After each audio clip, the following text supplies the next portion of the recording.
aja gitu ya, bahwa nanti kita urus, kasih yang manis lah gitu. Kita udah capek saling bentak, saling saling curiga gitu, udah capek gitu. Bernegara elegan sedikit, statement lah, jadi negarawan lah. Jangan jadi pedagang, mau ada cuan, ada untung segala macam gitu ya. Ya lu untung, gua kagak gitu ya, apalagi rakyat gitu ya. Itu kami bertanya gitu ya. Kami dapat apa? Udah asetnya hilang, tanah air kita hilang, diambil barangnya, kita cuma dapat apa? Dapat pajak gitu. Buktinya kita tetap dipajakin tuh. Terus apa? Dari apa untungnya gitu ya? Terangin aja. Ini untungnya segini. Kalau kita yang tahu adalah aset kita hilang, nikel kita gone, digantikan dengan apa gitu. 20 tahun lagi, Anda ingat, saya pernah ke Nauru. Nauru tuh negara menarik. Dulu dia penghasil P2O5 atau fosfat. Wah, kayanya bukan main. Tapi beberapa 20 tahun yang lalu Nauru kehilangan fosfatnya karena dikeduk abis. Ya sudah, sama Amerika waktu itu, dikeduk abis. Negaranya miskin, hidupnya tinggal dari pariwisata aja saat ini. Naurunya kehilangan asetnya. Anak cucunya cuma bilang, oh dulu kita menghasil fosfat ya, gitu ya. Jangan sampai anak cucu kita bilang, Eyang, dulu Indonesia menghasil nikel ya? Nikelnya di mana ya? Tahu. Kita dapat apa waktu nikel itu dijual? Nggak dapat apa-apa. Kita dapat virus, gitu ya.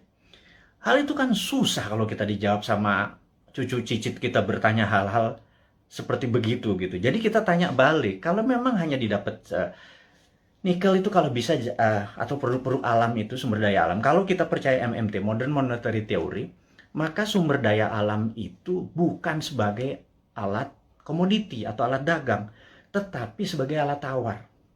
Jadi keuntungannya itu bukan hanya dari jualan, tetapi ada benefit lagi. Jadi di atas financial benefit, sekali lagi, di atas Anda para pejabat sekarang tuh apa-apa kan financial benefit. Kita dapat untung, dapat untung. Selalu untung dan cuan gitu ya. Cara bernegara segitu kesannya kayak anak TK gitu ya. Karena kalau cara bernegara di atas keuntungan materi, itu ada namanya humanitarian benefit, keuntungan atas nama kemanusiaan. Terus ada namanya nasionalis, keuntungan untuk negara gitu ya. Bukan hanya keuntungan sekedar dari pajak, dari dagang, dari selisih jual beli gitu ya. Tapi humanitarian, atas kemanusiaannya. Anak cucu kita masih benefit gitu ya. Nah, kalau kita pakai SWF, Sovereign Wealth Fund, itu asetnya masih di situ. Nikel kita masih di situ.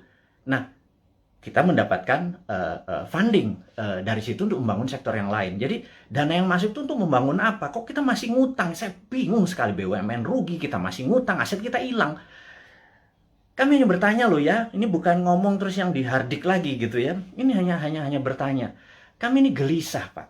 Kami ini ingin menjadi negara berdaulat, dan kami ingin terbukalah. Karena itu, karena kalian tidak berbicara selama PPKM ini, ya sudahlah.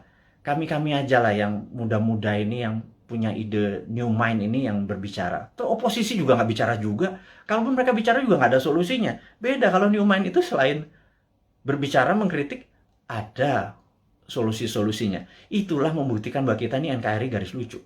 Bukan garis lurus lagi gitu. Di atas lurus itu lucu gitu ya. Karena semuanya jadi seru, jadi lucu, jadi fun gitu. Baik. Jadi mengingat video-video kita, informasi-informasi kita tuh sering ada caranya untuk tidak bisa beredar gitu ya. Jadi toto di atas 21 tahun, sehingga untuk video ini ditonton harus masukin password, harus masukin identitas yang lain sehingga tidak beredar kencang. Jadi gini deh, sahabat semua, saya dengan ini menyatakan Anda boleh upload seluruh video Bosman. Masuk ke video Anda, masuk ke YouTube channel Anda, masuk ke sosial media Anda.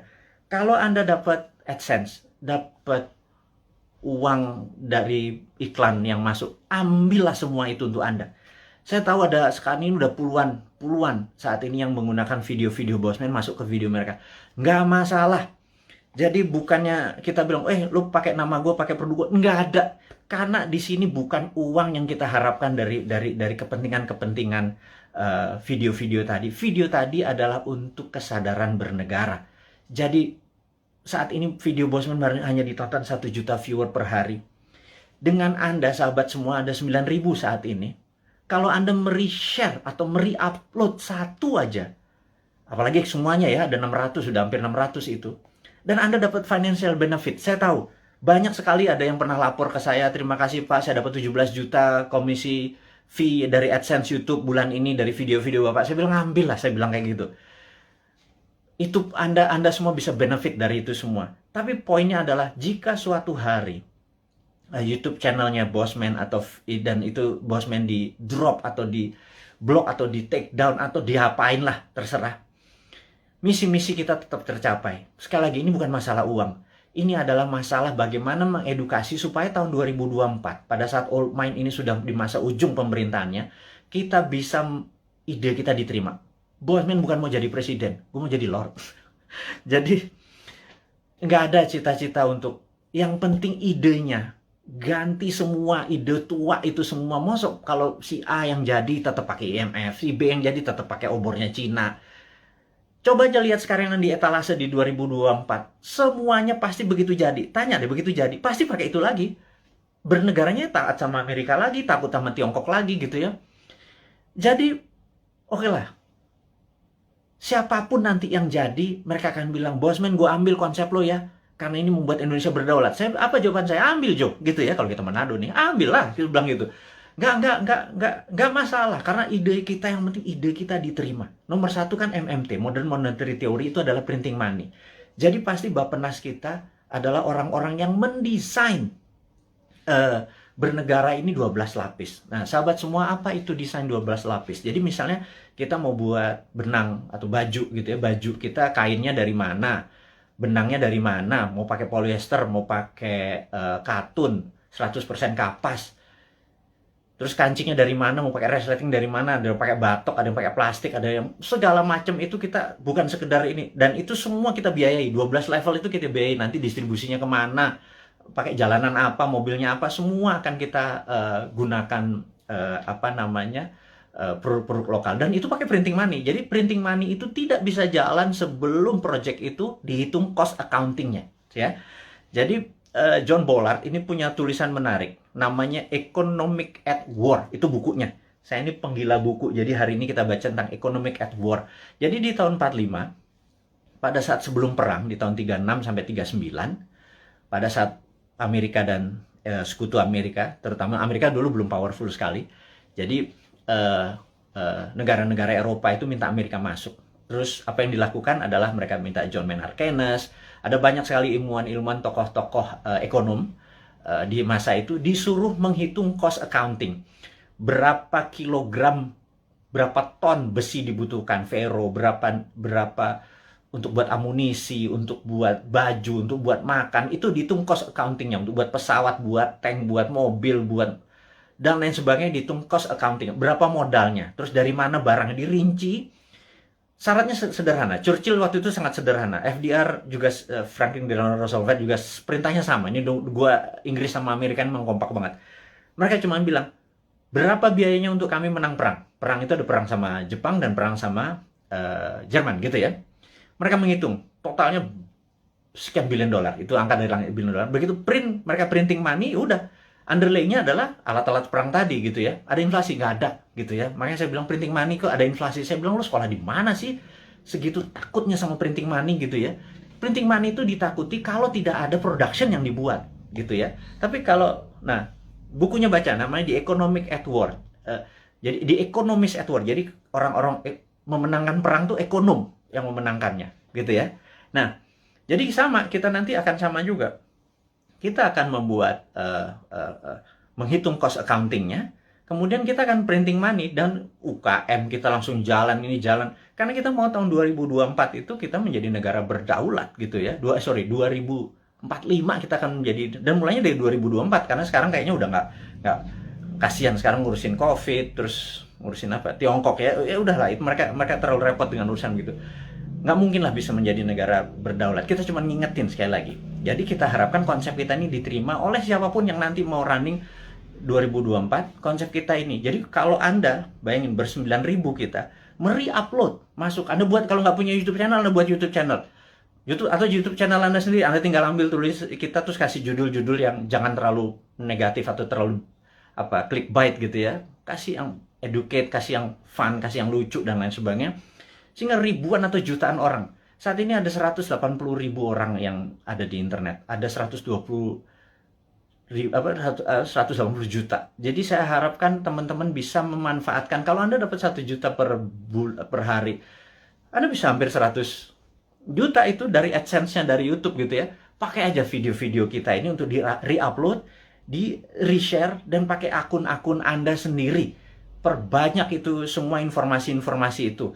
Anda boleh mengganti thumbnail-nya, mengganti footage-nya. Yang penting voice-nya jangan dipotong. Narasinya gunakan tulisan agar orang menjadi lebih paham, gitu ya. Ini tujuannya bukan untuk memecah belah bangsa, ini tujuannya untuk membuat kita negara berdaulat. Dan cara cerdas bernegara ini sudah hampir 600 video. Sebarkanlah, gitu ya. Kemudian, sahabat semua, kita saat ini, ya tadi ada informasinya adalah untuk mereupload. Anda sangat diizinkan menggunakan nama Anda, video-video Bosman.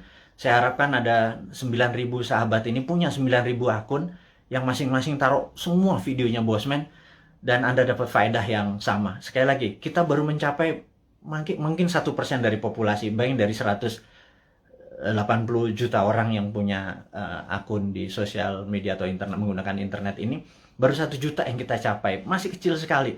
Gimana cara 100 juta bisa menonton video ini? Dan kalau 100 juta bisa menonton video ini melalui Anda punya channel, ya Anda yang dapat duitnya loh. Bicara itu aja dulu, di masa pandemi seperti begini susah bergerak, ya udahlah, YouTube channelnya Anda aktifkan gitu ya. Mudah-mudahan jadi faedah ini bersama. Dan saya mengingatkan bahwa saat ini kita tahu bahwa kita berperang, dunia saat ini berperang.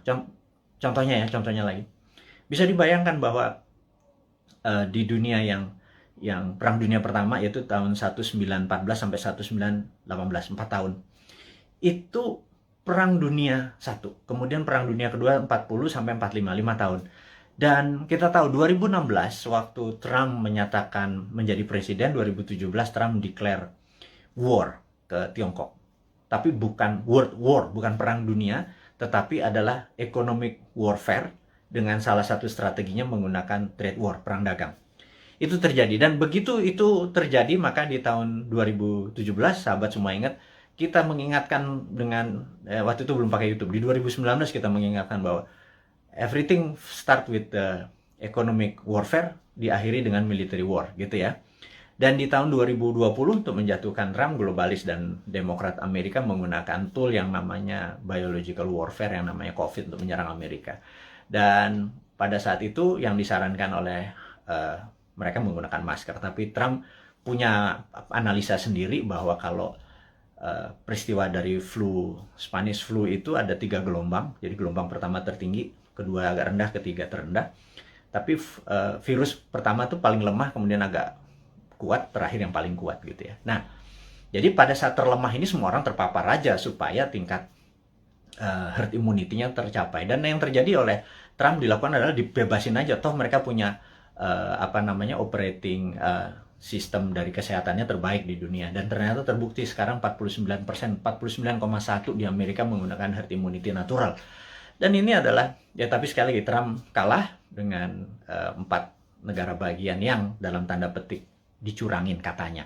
Tapi itu negara Amerika, bukan negara kita. Tapi dia adalah salah satu polisi dunia yang berkepanjangan. Ternyata Biden ini mengambil konsepnya Trump untuk masih berperang juga dengan Tiongkok. Jadi, dan itu adalah perang dunia negara. Kita nggak ikut-ikutan. Tetapi kita di dunia ini perang dengan makhluk yang tidak kelihatan, yang namanya virus corona atau COVID, gitu ya. Jadi begitu dunia saat ini menjadi satu rasa dan perang bersama, inilah yang menarik. Bahwa kita harusnya sudah menggunakan war mode atau ekonomiknya at war. Jadi ekonomi itu ada 3, economic at normal condition, economic at crisis, dan economic at war. Jadi harusnya bernegara itu pakai economic at war. Sayangnya sekali lagi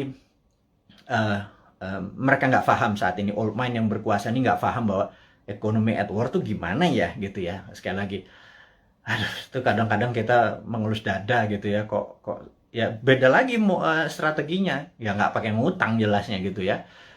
Harus berdikari, berdiri atas kaki sendiri, every country for their own, negara ngurusin sendiri. Jadi begitu kita masuk perang dunia, yaitu 2020 kemarin, 2021 saat ini kita masih dalam keadaan perang, dan WHO serta World Bank sudah mengumumkan bahwa perang ini diperkirakan berakhir tahun 2025. Jadi perang ini masih panjang, sahabat semua. Perang ini kan perang besar itu kan ada battle-battle perang pertempuran-pertempuran kecil gitu ya. Ini masih banyak di Jawa sekarang, di Bali itu masih ada pertempuran-pertempuran kecil. Dan kita harus memenangkan pertempuran-pertempuran itu untuk memenangkan peperangan. Jadi bayangin kalau kita baru selesai tahun 2025. Jadi baru sebagian yang tahun 2022 lepas sebagian, 2023 lepas sebagian dan lain sebagainya. Nah, kalau melihat kayak gini, moodnya atau apa ya, cara bernegara saat ini tidak juga memahami ini World War III, perang dunia ketiga, karena perang benar, semua negara perang kok masih nggak declare juga sebagai perang dunia. Ini akan berbahaya bernegaranya. Jadi ya udah, kita sebagai kaum Sontoloyo mengingatkan kaum New Mind ini, Presiden Republik Sontoloyo mengingatkan kaum New Mind, sahabat semua, ini adalah war mode gitu ya. Sahabat semua, ini adalah World War III. Sahabat semua, kita harus kompak. Sahabat semua, kita harus membangun kekuatan bersama gitu ya. Sahabat semua, kita nggak usah bergantung pada negara lain. Kita bergantung pada kekuatan tanah air sendiri. Nah, gimana cara bergantung pada tanah air sendiri nih? Nah, ini informasi berikutnya mau diumumkan. Jadi sahabat semua, kalau Anda punya UKM, sekali lagi, Anda punya UKM, Anda perlu dana. Saat ini di Santara ada sekitar 2 triliun dana dengan 280.000 investor receh. Ya, sederhana ya, 280 investor itu anggap masing-masing naruh 10 juta rupiah aja untuk invest di portfolio keuangannya, mau invest di UKM Anda. Jadi kalau 10 juta dikali 280 itu 2,8 triliun. Jadi ada 2 triliun. Sahabat semua, kalau Anda punya UKM, Anda perlu dana. Anda lihat di IG, di wall IG, maka di situ udah ada informasi, kirimkan Anda punya, ada 7 persyaratan, Anda perlu uang berapa, apa yang Anda butuhkan, bisnis Anda seperti apa, dan lain sebagainya, dan kita akan review di 280.000. Dan bagi Anda yang saat ini bingung mau ngapain, bisnis baru kan susah, tapi kalau Anda punya uang, Anda join sebagai investor untuk membantu UKM. Jadi Santara adalah penghulu untuk menghubungkan si cowoknya adalah si investor, si ceweknya adalah si UKM. Dan saat ini Santara adalah perusahaan terbesar dan nomor 1 leading di perusahaan urun dana ECF, Equity Crowdfunding, dan ini adalah kontribusi dan itu adalah kontribusi dari komunitas kita New Mind ini untuk membangun ekonomi Indonesia. Itu base-nya MMT. MMT kita kan pro pada UKM. Pro pada bottom of pyramid. Jadi bukan yang piramid di atas, kita pro pada bottom of pyramid. Ini membuktikan bahwa kita bukan cuma konsep doang. Beginilah cara kita bergandengan tangan. Jadi tadi ya, nomor 1 kita re-upload, kemudian re-share apa yang kita punya informasi. Kedua adalah yuk gandengan tangan untuk membangun UKM. Karena UKM ini yang kuat terhadap masalah krisis ekonomi. Inilah yang membuat Indonesia nanti take off di 2045 adalah kekuatan UKM yang 40-50 juta itu. Tapi UKM itu mungkin kita bagi 3, ada kecil, mikro, kecil, dan menengah. Saat ini mungkin kita yang menengah dulu ya, ngapunten. Jadi kita belum bisa menolong yang mikro gitu ya, yang juga yang kecil gitu. Kita yang menengah dulu. Pelan-pelan. Tangan cuma 2. Organisasi kita masih muda gitu ya, baru 3 tahun. Tapi sahabat semualah yang bisa membuat kita bisa menolong menengah, kecil, dan nanti yang ke mikronya gitu ya.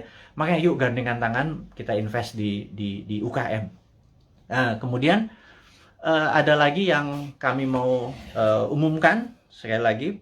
Teman-teman, bagi mereka yang saat ini ada kondisinya kita tahu nggak stabil ke depannya, tidak ada yang terbaik daripada uang Anda ditaruh di gold atau di emas gitu ya. Jadi daripada, dan emas itu kalau pakai fisik kan bisa bermasalah. Sebentar lagi Dinaran akan menerbitkan ATM gold. Jadi Anda bisa buka rekening, beli emasnya, Anda bisa ambil kapan saja karena ATM gold ini kita akan ada di kantor kita, kemudian akan ada di semua mall di Jakarta dulu, dan habis itu nanti ada di semua lokasi. Kita ingin lakukan itu segera. Jadi ini semua adalah untuk bakti kita, gimana caranya kita bergandengan tangan ke depan untuk menjadi negara yang powerful. Sahabat semua, sekali lagi saya mau mereview apa yang kita dapat hari ini adalah negara dalam keadaan perang, dunia dalam keadaan perang.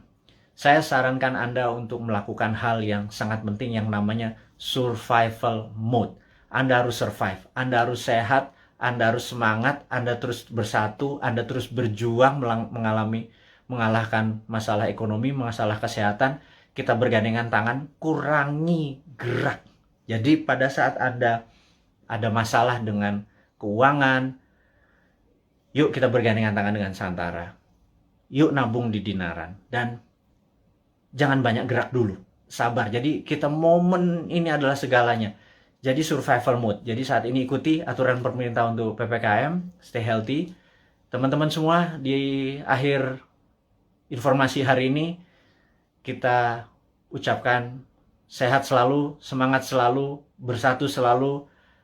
Gunakan seluruh kekuatan Anda untuk membangun Indonesia, terus berprasangka baik, terus kompak, dan percayalah Indonesia akan menjadi negara berdaulat di tahun 2024 mulainya, dan di 2045 Indonesia akan menjadi negara superpower.